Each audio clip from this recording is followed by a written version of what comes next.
facciamo una storia che poi devo scappare. Staying together, ma forever. Che forever? 15 secondi dura una storia, eh? Devo scappare, ciao. Ciao a tutti, sono Stefano dall'Armellina, arrivo da un piccolo paese della campagna veneta di Marino di Piave, un bel paesino, e faccio il cantautore. E che le foglie lei non le ha. E inizio nell'89 scrivendo canzoni, mi propongo a tutti i produttori artistici del mondo e finalmente nel 2000 vinco il premio Recanati grazie a una grossa agenzia milanese che in quel momento aveva altri artisti importanti come De André, Roberto Vecchioni, con il quale ho collaborato nel primo disco, e De Gregori più che altri. E poi qui arrivano i dischi, arrivano 4 dischi originali fino al 2007 e poi avanti ancora fino a qualche anno fa ed è partita, diciamo, la lunga serie di concerti, di tour che fino a poco tempo fa si facevano ancora con i più grandi artisti italiani con i quali sono stato felicissimo di poter collaborare. Servirà, voglio rinascere domani, che hanno messo bello. Penso e sono sicuro per la mia realtà di autore che non ci sia una vera esigenza di flusso di coscienza che esce o di voglia di scrivere qualcosa a tutti i costi per qualcuno. Per quanto mi riguarda, io amo molto la melodia, che è prettamente italiana come concetto. Il fatto che alcune sillabazioni e accentazioni sulle sillabazioni vadano perfettamente in melodia può bastare per giustificare una scrittura, e questo è quello che penso io. La parola arriva dopo la melodia, sì, assolutamente. Per me è importante avere un motivo in testa e fermarlo. Ad esempio, se il giorno dopo non mi torna in testa, non è un buon motivo. Quindi io accantono magari. Ed è importante, per me è importantissimo, ad esempio, che non ci siano cacofonicità, che non ci siano sillabazioni storte, che le accentazioni su quella nota che ha quell'accento in quel punto siano perfettamente combacianti con la sillaba che vado a cantare, però questo viene anche naturale. Adesso sembra una cosa incredibile da devoto Oli, ma in realtà è un'attitudine personale. Credo che uno che ha una musicalità in testa e una voglia di scrivere una canzone con delle parole lo possa fare in maniera naturale oppure non lo possa fare assolutamente, quindi abbia bisogno di pensarci su per diverso tempo. Tant'è vero che io per esempio scrivo a flusso un sacco di canzoni e ne butto via altrettante. Passa un giorno che io non mi perda. Rinascere domani è un nome di un progetto, è un nome di una intenzione più che il titolo di una canzone.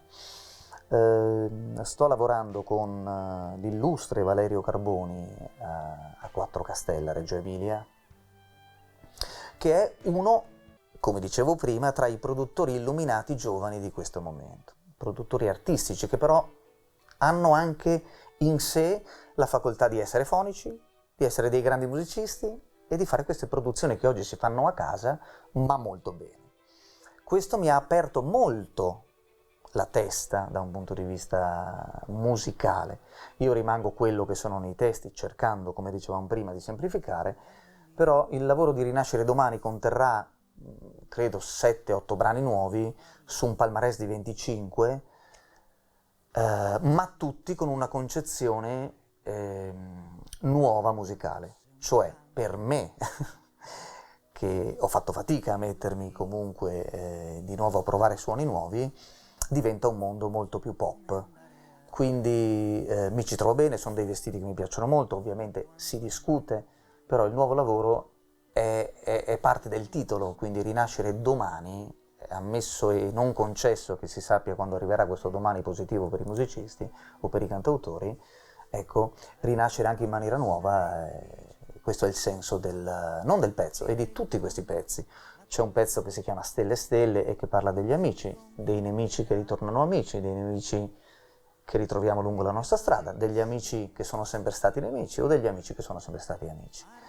È un po' come quando qualche autore fa il disco per fare un sunto della sua vita, della sua carriera. Ecco.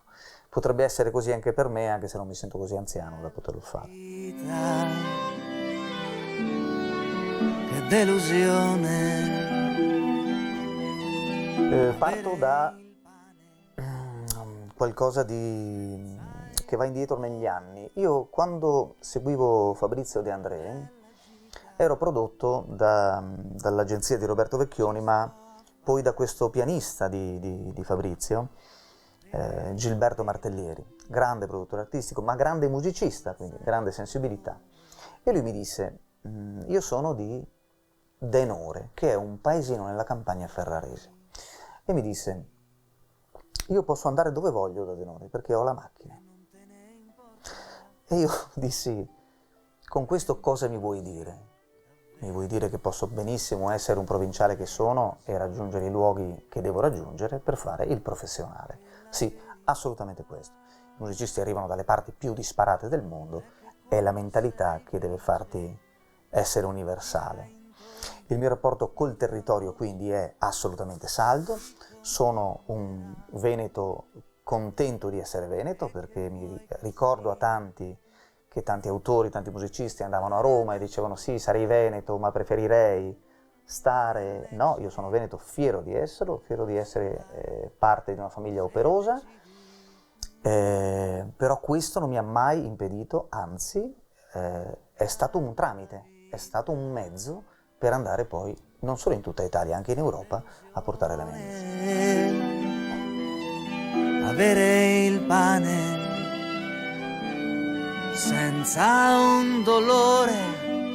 Mi potete trovare su www.stefanodallarmellina.com, che è un sito che stiamo aprendo adesso, c'è la mia pagina ufficiale, la Magnolia Stellata di cui si parla nella canzone Rinascere Domani la potrete vedere presto e ascoltare nella mia pagina Facebook, quindi fra pochissimi giorni. E poi insomma io conto di fare dei concerti, quindi seguitemi sul mio sito ufficiale e sulla mia pagina ufficiale.